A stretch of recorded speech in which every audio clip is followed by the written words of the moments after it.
Well, hello and welcome to Philosophy 120, Critical Reasoning, conducted at Cal State University, Dominguez Hills. I am Katie Borkman, your instructor for this semester, and in what follows, I hope to give you just a brief introduction into the navigational scheme of our Blackboard course. By now, I suspect most of you are familiar with Blackboard, and so if you feel that you're quite competent and really ready and able to go, then I say go for it. But in the meantime, I think that what I have to offer here might be some tips and tricks on how to be a successful student in our course this semester. I hope all of you are well and that you've had a really wonderful summer, although I know that many people were very much affected by what has been happening in our country and in the world today.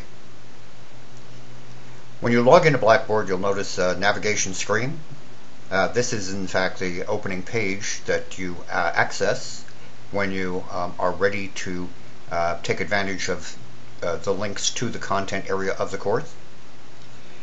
Home will take you to a page that actually is university oriented. If the university has some announcements pertaining to certain matters that are going on in a college, then you can take a look here. But for the most part, you should pay attention to the announcements section. I post announcements about 2 to 3 times a week, and they basically are reminders about homework assignments, suggestions about how to be able to write assignments a little bit better if you need them, and also reminders about due dates, and even I will insert in the announcements section issues that seem to pertain to the critical thinking and reasoning topics and concepts that we'll be discussing. The book has been available in the Cal State University Dominguez Hills bookstore for quite some time. But of course, if you have any difficulty acquiring it, you will be able to go to the actual McGraw-Hill education site. And there they actually offer about 3 different ways in which you can access the materials. One is a book rental. Some students find that really reasonable in terms of price, and downloadable files and other options that might save you a little bit of money. This is the edition that we're working with this semester, edition number 5. Almost every semester I have a student might ask me if a previous edition will work. All I can tell you is that it probably will work, but this particular course was designed around the latest edition that is available from McGraw-Hill by the author Judith A. Bosch. Make sure you take a look at the syllabus. There's a downloadable version in a PDF format. I put up the academic calendar so you can be aware of basic university dates that might be relevant to you. The course schedule appears in the syllabus as well as here for convenience. Now, occasionally I do make mistakes with regard to dates. I must just admit that that does happen. And if you think that there's a date that is off with respect to a particular subject that we propose to deal with, just let me know. Send a quick email, and I will fix the problem for you. The main way in this 100% online course, meaning that you do not have to come to class, nor do you have to participate in a Zoom session, but I'll describe what I'll be doing in the way of office hours here shortly. But it's a discussion area that is most important to trying to make the class into something that has a good interactive component to it. It allows you to be able to share your opinions, views, and express yourself to your peers. Unlike the rest of the discussion groups, the very first one is due Friday, 8/27 by 12 midnight, and it's an easy couple of points that you can get for yourself. Allows you to find out a little bit about what the goals are of your fellow students. So write about 3 or 4 or so sentences. You're not limited in terms on this one as to how much you want to write. And try to respond to a couple of other students. Now, when it comes to the actual, I guess you would call them more formal discussion forums, What I'd like you to do is to be absolutely sure that you pay attention to the discussion rubrics, which are located in the syllabus and will probably be posted again in the discussion forums, just as a reminder. Basically what I'm looking for is what we call a substantive response to a discussion prompt. This first one for Chapter 1 probably you'll find relatively easy to complete.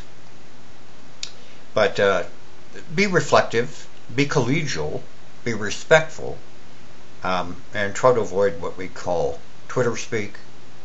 In other words, respond with full sentences, and also make absolutely sure that you're being nice, even if you disagree with somebody. You can agree to disagree, and actually look at it from the point of view that you want to be helped along in terms of your perspective by your fellow students, and you'd like to be able to contribute to their own understanding of the issue that we're discussing.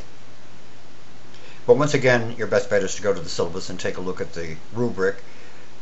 It probably looks like overkill in the rubric, but it's something to strive for. You can access your grades by clicking here. Since the class is not officially published, we won't see anything if we click on that link just yet for this demonstration. I'll be conducting a live Ultra office hour. Now I want to just make it clear that for this particular class I've chosen to use the built-in Ultra collaborative synchronous application. Zoom is great, but since you're not really required to attend the office hour, I just make myself available at 9 o'clock every Saturday. The way in which you're going to click into Ultra is basically just click on that link, and you'll get almost immediately right into the meeting. Now it might prompt you for a small download if you really want to meet with me. Again, I want to emphasize the fact that this is not a requirement. It's just to help you if you have any specific biting questions about critical thinking or philosophy. We'll just simply use the generic critical reasoning course room, and when you click on that, I'm not going to go through the whole thing here, but you can click on join course room. Just use your computer for this. Don't bother with the dial-in unless you just don't have access to the computer. But once again, to restate my intention with regard to the use of the live office hour, I just want to make it available to you in case you have an issue you'd like to discuss, maybe have a dialogue, either with me or with your fellow students. But it's not necessary, unless you deem it so. Getting back to the navigation pane, I strongly encourage you to take a look at how to write a philosophy paper, what the topics would be. All throughout your book you learn how to analyze and evaluate arguments and patterns of arguments, and take a look at what other people say and why they say it, and also take a look at your own bias and predispositions. But we're looking at something like a 5-page paper, double-spaced, MLA or APA format. This is going to be due, I believe, at the second to the last week of the course. So you might want to think about what you want to do for a paper. Don't let it get behind you, as they say. And I have put some other items in here about how to construct an argument, how to do argument analysis, what an argument is, which is essentially what I'm having you do for this class. Writing an argumentative essay, and I've tried to lay it out as clearly as I can. And again, if you have any questions, you can email me eventually, or we can discuss the issue at the live Ultra office hour, which is not a bad place to take up important questions. If you want to access the content, I hope it's fairly straightforward. We begin with week 1, and then when you see a folder, you click on the link to that folder, and you'll see an introductory presentation, most of which are done by me, but sometimes I find really important contributions that other critical thinkers and maybe TED Talk speakers and other philosophy professors have posted, and I will judiciously use those, and I suggest you look them over to help you understand what critical thinking is and how to be, more importantly, a critical thinker. Once you master the first week content folder, you'll see the flow of the course. Everything is pretty much just like this. Very little change in terms of how the course flows from the first module here. PowerPoints were lifted from the actual publisher's website, and hopefully will be fully coordinated with your textbook materials. So you might want to just skim through the PowerPoint presentations and kind of take a look at what is really important from my point of view and from the author's point of view, and then read the text, and then pay attention to the due dates for everything. You have a multiple choice quiz coming up here and a written exercise. A short paragraph, like an essay, just very short, terse, to the point, as they say. I'd like you to try to answer the prompts and take a look at the rubric for writing here too, which you can download. And then, of course, once you click on the link, you can either upload a Word document, or you can copy and paste text, or just type in text. Make sure, if you're going to type in directly, is that you have a good computer connection, because it's very frustrating if you're responding to a homework assignment and then your internet goes down. And let's face it, that does happen periodically. So the course pretty much goes that way. When it's up and running, you should be able to click on the calendar and take a look at what the assignment dates there are as well. That might help you keep track of what's due. If you notice any inconsistencies, incongruities, mistakes, or errors, I'm available to discuss and or correct them. So do let me know if there is a problem with that. Now, when it is time, as you can see, the week before the final week of our semester, when it's time to deposit your paper, it will go to something called Turnitin. Some of you are probably familiar with that. And I also have some more information there as well to remind you about how to write a paper. Again, not something to worry about real soon, but something that you should start thinking about at least probably around midterm. Now, when you click on the View Complete link here, it'll take you to an area where you can submit your paper. And again, just remember, either of these formats is fine. I have no footnote requirement. When you learn how to do an argument, which you probably already know how to do basically, but in a more formal way, then you'll be able to proceed to write it up and take a look at the tips that we placed up in our course to help you execute that cornerstone event, so to speak. What Turnitin does, as some of you probably are aware, is scan for plagiarism or originality. You should do your utmost to just post your original thoughts. It's not necessary to engage in a whole page worth of footnotes, or it shouldn't be, but of course that does depend upon the topic you've chosen. And you know, I'm often asked, how about the title page? Yes, you can put a title page on, but I'm looking at close to 5 pages of content, including a summary.